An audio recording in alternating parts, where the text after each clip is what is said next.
नमस्कार, स्वप्नास किचन मध्ये तुम्हा सर्वांचे स्वागत आहे। आजच्या आपल्या या व्हिडिओमध्ये आपण कोंबडी वडे बनवण्याची भाजणी बनवणार आहे। आता भाजणी परफेक्ट असली की वडे ही परफेक्ट होतातच आणि जी पारंपरिक आपली रेसिपी आहे कोंबडी वडे बनवण्याची त्याची भाजणी वेगळ्या प्रकारे बनवली जाते। भाजणीचे वडे अतिशय चविष्ट लागतात। पावसाळ्याचे दिवस म्हणले की कोंबडी वडे आणि चिकन मटनचा बेत झालाच पाहिजे।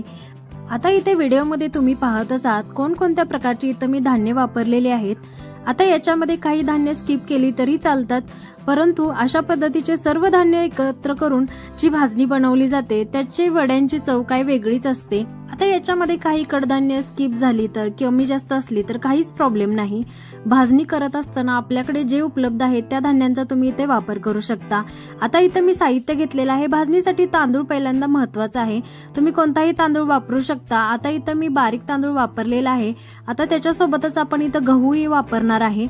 आणि गहू वापरला जात नाही, परंतु मी माझ्या या रेसिपीमध्ये गव्हाचाही वापर करणार आहे।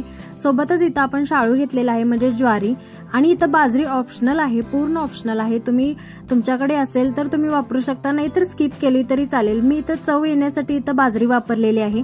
आता जे सगळं साहित्य आपण मापून घेणार आहे ते या वाटीच्या मदतीने घेणार आहे। आता किलो मध्ये आपण इथं काही घेणार नाही, सगळं साहित्य आपण वाटीच्या मदतीनेच घेणार आहे मापून।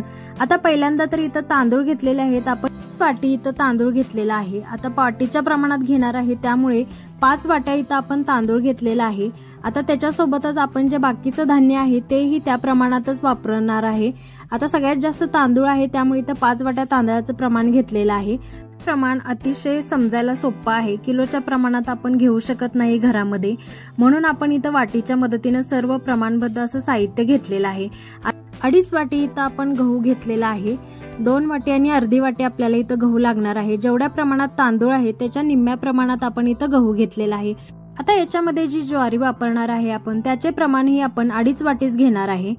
जेवढ्या प्रमाणात आपण गहू घेतलेला आहे तेवढ्याच प्रमाणात इथं आपण 2.5 वाटी एवढ्या प्रमाणात ज्वारी वापरणार आहे। म्हणजे जे आपण वडे बनवणार आहे ते अगदीच असं चिकट होऊ नयेत किंवा चपातीसारखे होऊ नयेत, जास्त तेल शोषू नये तेवढ्या प्रमाणात आपण इथं साहित्य वापरणार आहे। आणि इथे 1च वाटी मी बाजरी वापरलेली आहे। चवीसाठी मी इथं बाजरी वापरत आहे। बाजरी घातल्यामुळे अतिशय चविष्ट असे वडे बनतात। आता धान्य सोडून इतर जे साहित्य आहे ते इथं मी तुम्हाला दाखवलेलं आहे। 1 वाटी हरभऱ्याची डाळ आपल्याला इथं लागणार आहे। सेम त्याच प्रमाणात आपल्याला 1 वाटी उडदाची डाळ वापरायची आहे भाजणीमध्ये। 1 वाटी हरभरा डाळ, 1 वाटी उडदाची डाळ आणि 1 वाटी आपल्याला कांदे पोहे जे आपण बनवतो तेच पोहे आपल्याला इथं जाड पोहे वापरायचे आहेत। आता धने इथं आपण अर्धी वाटी घेतलेले आहेत। आता भाजणी मोठ्या प्रमाणात आहे, जास्त प्रमाणात आहे त्यामुळे इथं अर्धी वाटी धने घेतलेले आहेत। अर्धी वाटीला थोडंसं कमी इथं जिरे वापरलेले आहेत आणि 2 चमचे इथं आपण बडीशेप घेतलेले आहे। 1 मोठा चमचा इथं आपण मेथी घेतलेली आहे। तेवढ्याच प्रमाणात इथं आपण मिरे घेतलेले आहेत। आता हे सगळे पदार्थ आहेत ते आपल्याला भाजणीमध्ये वापरायचे आहेत, त्यामुळेच खमंग अशी खुसखुशीत भाजणी आपली तयार होणार आहे आणि त्याचे वडेही तसेच खमंग खुसखुशीत होणार आहेत। पहिल्यांदा तर आपल्याला हे जे सगळं साहित्य आहे ते भाजूनच घ्यायचं आहे, म्हणजे जास्त प्रमाणात ही नाही भाजायचं। आपण ज्या प्रमाणात चकलीची भाजणी बनवतो त्या प्रमाणात आपल्याला कोणतंही साहित्य भाजायचं नाही। म्हणजे चकली बनवत असताना जी भाजणी बनवतो ते अगदी खरपूस असे सगळे धान्य भाजून घ्यावे लागतात, परंतु इथं वडे बनवण्यासाठी आपल्याला तेवढ्या प्रमाणात भाजावं लागत नाही। अगदी हलकसं आपल्याला म्हणजे थोडासा रंग बदलला पाहिजे। आता तांदळाचाही थोडासा रंग चेंज झाला पाहिजे, अगदी हाताला असे चटके बसले पाहिजेत तांदळाचे, एवढ्या प्रमाणात आपल्याला इथं भाजून घ्यायचं आहे। अगदी खरपूस त्याचा पूर्ण तांबूस रंग होईपर्यंत, लालसर रंग होईपर्यंत नाही भाजायचं। इथं आपण जी भाजणी बनवणार आहे जास्त भाजली गेली तर वडे बनवून तेलात तळताना ते असे पूर्ण फुलले जातील, म्हणजे पसरतील तेलामध्ये। सगळंच धान्य भाजत असताना आपण हाताने चेक करून बघायचं। हाताला जर आपल्याला थोडं जास्त गरम लागलं की भाजले असं समजायचं। सेम त्याच पद्धतीने आपण आता सगळे धान्य भाजून घेणार आहे। पहिल्यांदा तर आपण इथं आता गहू भाजून घेतलेले आहेत, तांदूळ झाल्यानंतर गहू भाजून घेतले। आता इथं आपण ज्वारीही भाजून घेत आहे। ज्वारीलाही जास्त वेळ भाजायचं नाही, अगदी त्याच प्रमाणात आपल्याला भाजून घ्यायचं आहे। तर जास्त वेळ लागतच नाही भाजणी बनवण्यासाठी, आपल्याला पटापट धान्य आपल्याला फक्त नुसतं गरम करून घ्यावे लागतात। आता इथे व्हिडिओमध्ये प्रमाण तर तुमच्या लक्षात आलंच असेल, भाजायची पद्धतही तुम्हाला लक्षात यावी यासाठी मी इथं अगदी सविस्तर तुम्हाला सांगत आहे। अशा पद्धतीने आता ज्वारीही आपली भाजून झालेली आहे। प्रत्येक धान्य आपण हाताने चेक करून बघितलेलेच आहे। आता इथं बाजरीही आपण भाजून घ्यायचीच आहे। जे काही आपण या भाजणीमध्ये वापरणार आहे साहित्य ते सगळं साहित्य आपण इथं भाजूनच घेणार आहे। आता बाजरी भाजत असतानाही जास्त वेळ लागत नाही, पटकन भाजली जाते. परंतु इतर डाळ आहे ती थोडी जास्त वेळ भाजावी लागते, म्हणजे मीडियम गॅसवरतीच भाजून घ्यायची. परंतु लालसर अशा पद्धतीचे डाग येईपर्यंत डाळीवरती भाजून घ्यायची. अगदी खरपूस ही भाजत बसावं लागत नाही, अगदी लालसर होईपर्यंतच फक्त भाजायची.